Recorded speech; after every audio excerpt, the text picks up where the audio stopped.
नमस्कार, मैं युधिष्ठिर उपाध्याय। यूनुस सरकार के राज में जिस तरह से हिंदुओं के साथ बर्बरता की जा रही है, कट्टरपंथियों की भीड़ खुलेआम मारकाट मचा रही है, उसे देखकर दुनिया भर के कई देश अल्टीमेटम दे चुके हैं कि ये खूनी खेल जल्द से जल्द रोका जाए। ऐसे में वो छात्र नेता भी घबराए हुए हैं जिन्होंने शेख हसीना का तख्ता पलट करके मोहम्मद यूनुस को बांग्लादेश की सत्ता पर बिठाया था। उन्हें उम्मीद थी कि जल्द चुनाव होंगे तो उन्हें भी लोकतांत्रिक रूप से राजनीति में आने का मौका मिलेगा, मगर यूनुस ने इनका सारा खेल ही बिगाड़ दिया।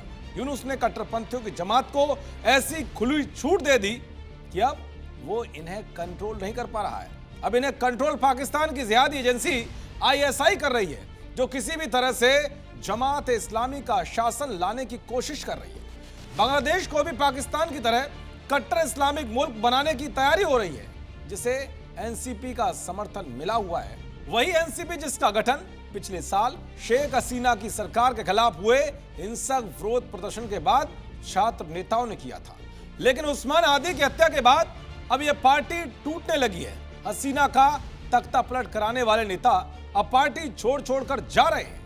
इसके पीछे क्या वजह है वो भी आपको बताऊंगा। साथ ही बताऊंगा कि बांग्लादेश के बवाल के मास्टरमाइंड ने चुनाव से पहले NCP छोड़कर कैसे पाकिस्तान के मंसूबों पर पानी फेर दिया है, जो बांग्लादेश में बड़ा बदलाव की ओर इशारा कर रहा है और भारत बांग्लादेश के बीच बढ़ते जा रहे तनाव पर रोक लगाने वाला भी एक सिग्नल है।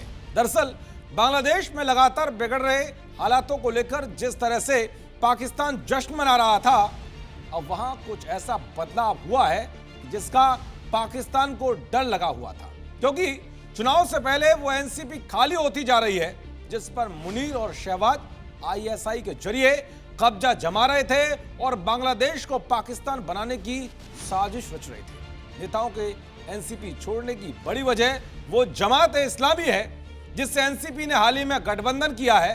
ये वही जमात इस्लामी है जिसने 1971 के मुक्ति संग्राम के दौरान गद्दारी करते हुए पाकिस्तान का समर्थन किया था। इसलिए तख्ता पलट कराने वाले छात्र नेता नहीं चाहते कि फिर से बांग्लादेश पाकिस्तान बन जाए।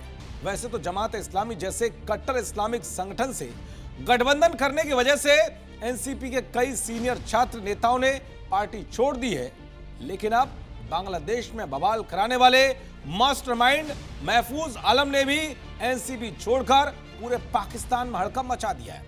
जमात इस्लामी से गठबंधन को लेकर पार्टी के भीतर बढ़ते विरोध के बीच 30 बड़े नेताओं ने एक हस्ताक्षर पत्र जारी कर असहमति जताई है, जबकि बड़े नेताओं ने इस्तीफे की घोषणा भी कर दी है। उन्होंने अपने पत्र में जमात के ऊपर लोकतंत्र को दबाने का आरोप लगाया है।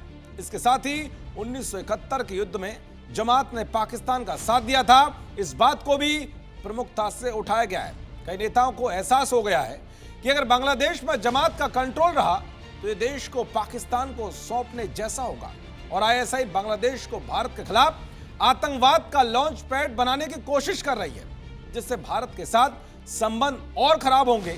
भारत से रिश्ते खराब करने का मतलब है कि पाकिस्तान की तरह बांग्लादेश भी भिखारी मुल्क बन जाएगा। इसीलिए NCP के नेताओं का इस्तीफा बता रहा है कि चुनाव से पहले कोई नया गुट बनेगा जो बांग्लादेश की बची हुई अस्मिता को बचाने की कोशिश करेगा, जो भारत के साथ बांग्लादेश के रिश्ते ठीक करने की भी पहल कर सकता है, जो पाकिस्तान के लिए एक बहुत बड़ा झटका और उसके जिहादी इरादों पर पानी फेरने वाले जैसा साबित होगा। देखते रहिए जी न्यूज़। नमस्कार।